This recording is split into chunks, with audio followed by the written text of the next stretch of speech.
Quand j'étais petit, j'ai pensé que l'homme réfléchit avec le cerveau. L'homme réfléchit avec le cerveau. L'homme réfléchit avec le cerveau. L'homme réfléchit par le cerveau, mais parfois il réfléchit par le... L'homme réfléchit par le cerveau, mais parfois il est guidé par son cœur. Bon, le cerveau moom mooy xalaat loolu moom leer na, mais le cœur a ses sentiments proprement. N'hésitez pas à liker la vidéo si elle vous plaît et si vous êtes nouveau sur la chaîne, n'oubliez pas de vous abonner et d'activer la notification pour ne rater aucune de nos prochaines vidéos. Voici maintenant la liste des abonnés qui recevront des cartes cadeaux de leur choix ce mois-ci. N'oubliez pas de nous contacter par message privé si vous en faites partie. On commence. Le cœur et le cerveau. D'où provient la réflexion? D'après la science, c'était le cerveau qui est le premier.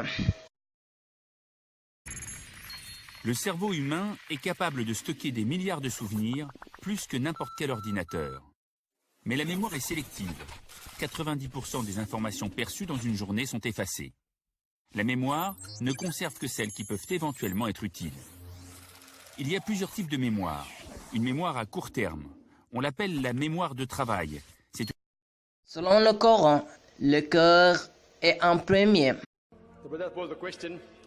Le Coran dit que le cœur des mécréants est scellé par Allah. Aujourd'hui, la science nous dit que c'est le cerveau qui réfléchit et pas le cœur. Je suis d'accord avec vous. N'y a-t-il donc pas une contradiction dans le Coran? Et effectivement, le Coran le dit plusieurs fois dans le Surah Al-Baqarah, chapitre 7, verset 2. La science et le Coran sont retrouvés. Il doit y avoir une communication intercellulaire, mais il doit y avoir aussi une source de matière à ce qu'il y avait un système de contrôle sous le corps.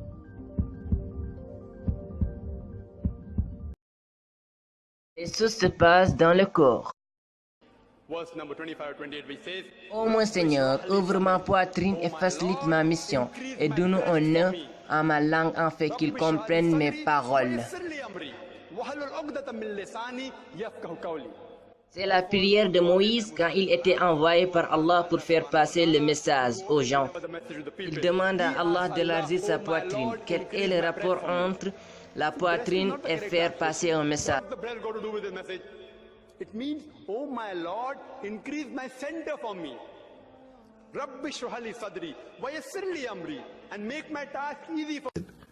Mais c'était le cœur qui répondait en premier.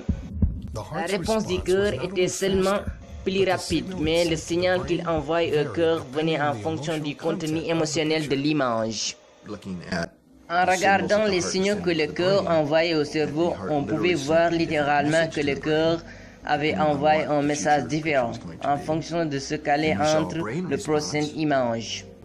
Puis la réponse du corps, c'est là où ils doivent conscient. Donc le fruit de cette information intuitive est cerveau, corps. Et on doit avoir une réponse du corps pour devenir conscient de l'information. Ce que ces expériences révèlent sens fondamentalement notre compréhension. Et comment le corps humain fonctionne, c'est comme si le cœur et le cerveau ensuite ont accès à une sens de l'information non limitée par le temps et l'espace. Dans le domaine de l'homolographie quantique ou de la physique quantique, c'est pas nouveau. Nous pensons vraiment avoir des moyens maintenant de montrer que nous avons bel et bien un système énergétique ou électrique. Et ce qui est fondamental, c'est qu'il n'est pas limité par le temps et l'espace. Donc la science a répondu aux affirmations du Coran.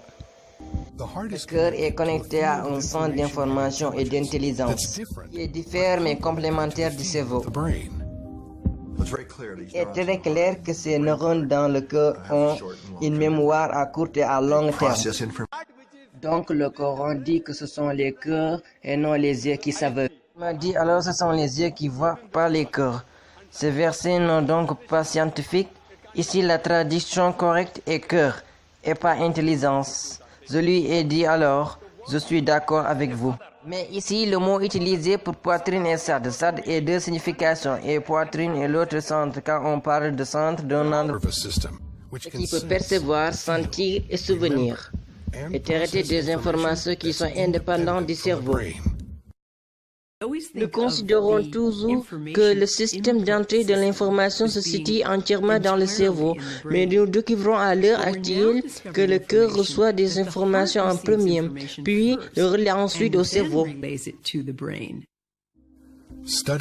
Les études ont montré que le cœur répond plus rapidement que le cerveau aux stimulations extérieures. Les plus récents que nous avons menés dans nos laboratoires s'intéressaient à ce que nous avons appelé l'électrophysiologie de l'intuition. Une précédente étude menée montre que le cœur répond d'une façon qui pouvait prédire un événement futur.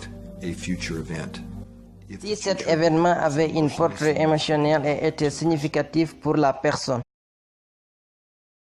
Les types de mémoire. La mémoire épisodique, celle qui permet de retenir des faits passés de notre existence, par exemple nos souvenirs d'enfance. La mémoire sémantique, elle permet de se souvenir des connaissances théoriques. Par exemple, que s'est-il passé le 14 juillet 1789 ou dans quel sens tournent les aiguilles d'une montre. La mémoire procédurale, c'est la mémoire pratique, notamment des actions que nous avons apprises. Par exemple, comment fait-on du vélo? La vidéo a été réalisée par Cersei. Merci vous tous.